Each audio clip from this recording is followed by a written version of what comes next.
नमस्कार दोस्तों, welcome to my channel. दोस्तों, जब से यूनियन बजट आया है तब से ज़्यादातर लोगों के दिमाग में बस एक ही सवाल है कि इस बजट में मेरे लिए क्या है। As a individual tax payer या एज अ सैलराइड पर्सन मुझे इस बजट से क्या फ़ायदा है और मुझे कौन सा टैक्स स्लैब जो वो सिलेक्ट करना चाहिए। अगर मैं न्यू टैक्स रिजिम में जाता हूँ तो क्या मुझे 50,000 एडिशनल एनपीएस का बेनिफिट मिल पाएगा या नहीं मिल पाएगा। सब जगह इसी की चर्चा हो रही है। मेरे जितने भी व्हाट्सएप ग्रुप है, सब ग्रुप में सब लोग इसी के बारे में बात कर रहे हैं। तो आज मैं इस वीडियो में आपको सारे क्वेश्चंस का आंसर दूंगा और इस वीडियो के बाद में आप इजीली डिसाइड कर पाओगे कि आपकी इनकम के हिसाब से आपको कौन सा टैक्स स्लैब लेना चाहिए।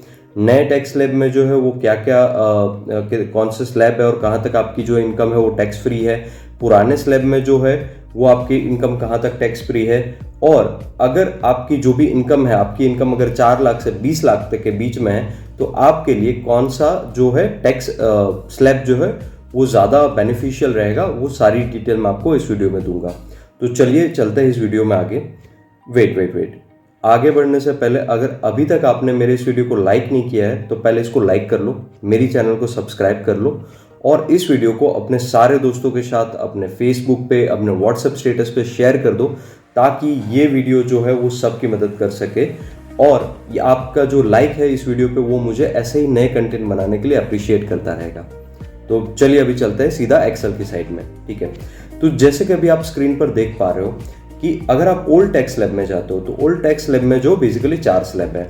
अगर आपकी इनकम जो 0 से 2.5 लाख के बीच में है तो आपको 0% टैक्स पे करना है। अगर आपकी इनकम जो है वो 2.5 लाख से 5 लाख के बीच में है तो आपको जो 5% टैक्स पे करना है। बट यहाँ पर आप जो है रिबेट क्लेम कर सकते हो और आपको कोई टैक्स नहीं पे करना है। सो टेक्निकल स्पीकिंग, अगर ओल्ड टैक्स रिजिम के साथ आप जाते हो और आपकी इनकम 0 से 5 लाख के बीच में है तो आपको कोई भी टैक्स पे नहीं करना है, ठीक है। और अगर आपकी इनकम 5 लाख से 10 लाख के बीच में है तो आपको जो 20% टैक्स पे करना है। अगर आपकी इनकम 10 लाख से ऊपर है तो आपको जो 30% टैक्स पे करना है। अब चलते हैं हम नए टैक्स रिजिम में। तो नए टैक्स रिजिम में जैसे कि आप स्क्रीन पे देख पा रहे हैं कि अगर आपकी इनकम जो है वो 0 से 3 लाख के बीच में है तो 0% टैक्स, 3 लाख से 6 लाख के बीच में है तो 5% टैक्स। बट यहाँ पर भी आप जो टैक्स रिबेट क्लेम कर सकते हो और आपका टैक्स जो 0 हो जाएगा।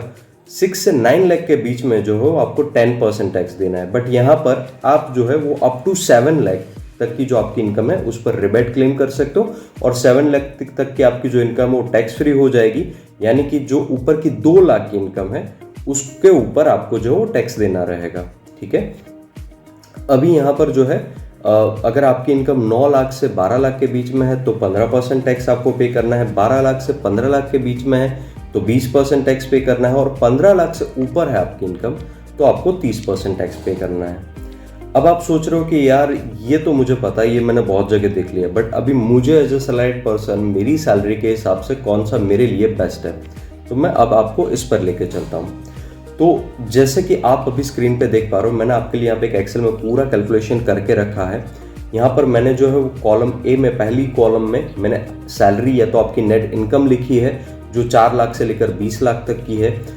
और कॉलम बी में जो है वो ओल्ड टैक्स रिजिम है विद 50,000 स्टैंडर्ड डिडक्शन। यहाँ पर आप कोई भी एडिशनल एटीसी या कोई भी और क्लेम नहीं कर रहे हो, ठीक है। और दूसरी जो कॉलम सी है यहाँ पर मैंने स्टैंडर्ड डिडक्शन 50,000 प्लस जो है वो एटीसी भी लिया हुआ है बिकॉज मेजोरिटी ऑफ द लोग जो है वो एटीसी क्लेम करते हैं, ठीक है। और डी में मैंने जो है वो न्यू टैक्स रिजिम लिया है जहां पर आपको 50,000 का स्टैंडर्ड डिडक्शन मिलेगा और बाकी और कोई डिडक्शन नहीं रहेंगे।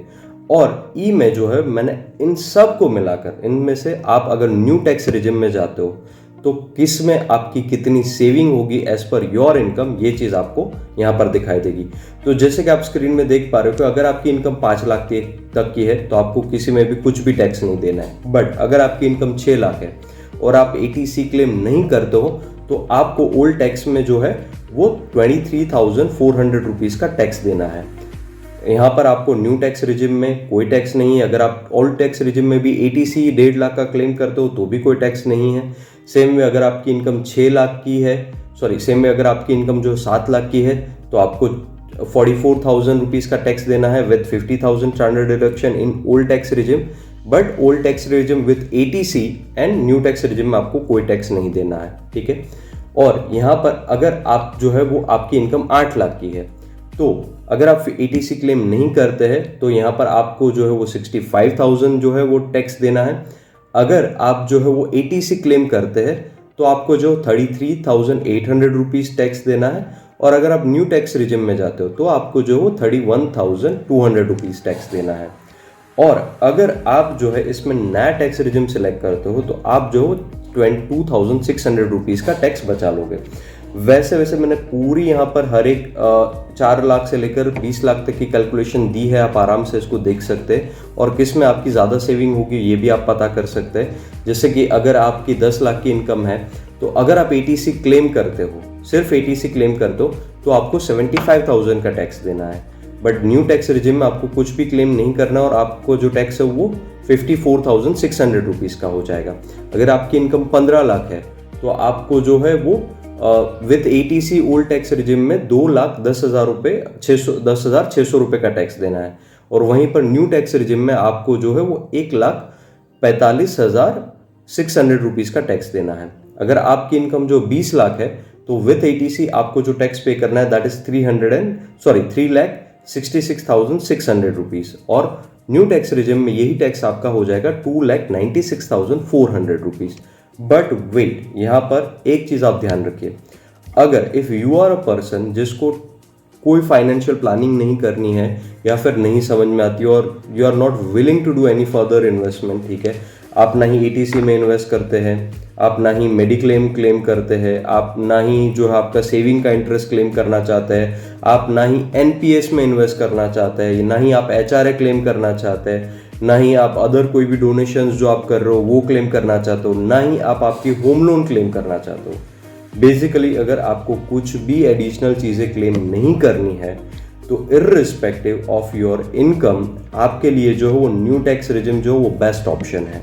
बट अगर आपको टैक्स बचाना है और आपकी होम लोन चल रही है, आपके पास मेडिक्लेम इंश्योरेंस है, आपके पास जो है वो आपका टर्म प्लान है, आपके पास दूसरी कोई एलआईसी की पॉलिसी है जो आप एटीसी में कवर कर सकते हो, मेडिक्लेम जो आप एटीडी में कवर कर सकते हो, आप अगर एनपीएस में भी एडिशनल 50,000 का कंट्रीब्यूशन कर रहे हैं तो वो भी आप जो सेक्शन 80CC-D में कवर कर सकते हो। अगर आपकी होम लोन चल रही है तो वो भी आप जो है वो 24 में कवर कर सकते हो।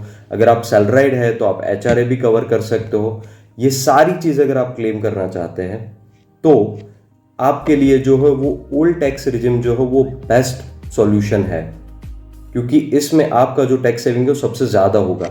ये सारी कॉम्प्लेक्सिटी मैंने यहाँ पर नहीं दिखाई है बिकॉज मैं इस वीडियो को ज़्यादा से ज़्यादा सिंप्लीफाई रखना चाहता था।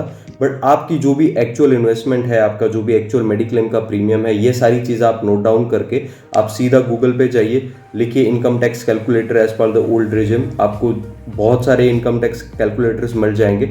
आप वहाँ पर अपनी सारी फिगर्स डाल कर आप अपना टैक्स जो है, नेट टैक्स जो है वो कैलकुलेट कर सकते हैं। तो basically the bottom line is, अगर आप फाइनेंशियल प्लानिंग अच्छे से करना जानते हैं तो ओल्ड टैक्स रिजिम जो आपको ज़्यादा बेनिफिट देगा। और अगर आपको ऐसा कुछ नहीं, ये झमेले में नहीं पड़ना है, तो न्यू टैक्स रिजिम जो आपके लिए बेस्ट है। और न्यू टैक्स रिजिम जो है वो इस फाइनेंशियल ईयर से बाय डिफ़ॉल्ट होने वाला है, बट फिर भी आप जो है वो ओल्ड टैक्स रिजिम सिलेक्ट कर सकते हो।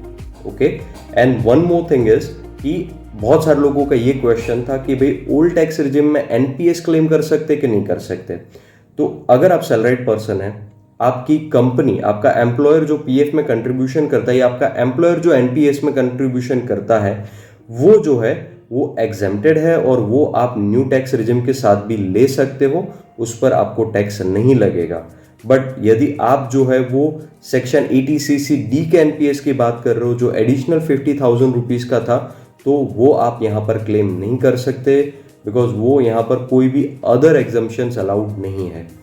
मैं आशा रखता हूँ कि मैंने आपके सारे क्वेश्चंस का आंसर दिए हैं। इसके अलावा भी आपको अगर कोई और क्वेश्चन तो आप मुझे कमेंट सेक्शन में ज़रूर पूछ सकते हैं, मैं उसका आंसर आपको कमेंट्स में दूंगा। और अगर ये वीडियो आपको अच्छा लगा है तो आपके दोस्तों के साथ, आपके ऑफिस में आपके कलीग्स के साथ इसको सोशल मीडिया पे, व्हाट्सएप पे, हर जगह शेयर कीजिए ताकि इस वीडियो को जो ज़्यादा से ज़्यादा लोगों तक पहुँचाया जा सके। और अगर मेरा कंटेंट आपको अच्छा लग रहा है तो मेरे वीडियो को ज़रूर लाइक कीजिए बिकॉज आपका जो लाइक है वो मुझे ऐसे ही कंटेंट बनाने के लिए मोटिवेट करता रहेगा।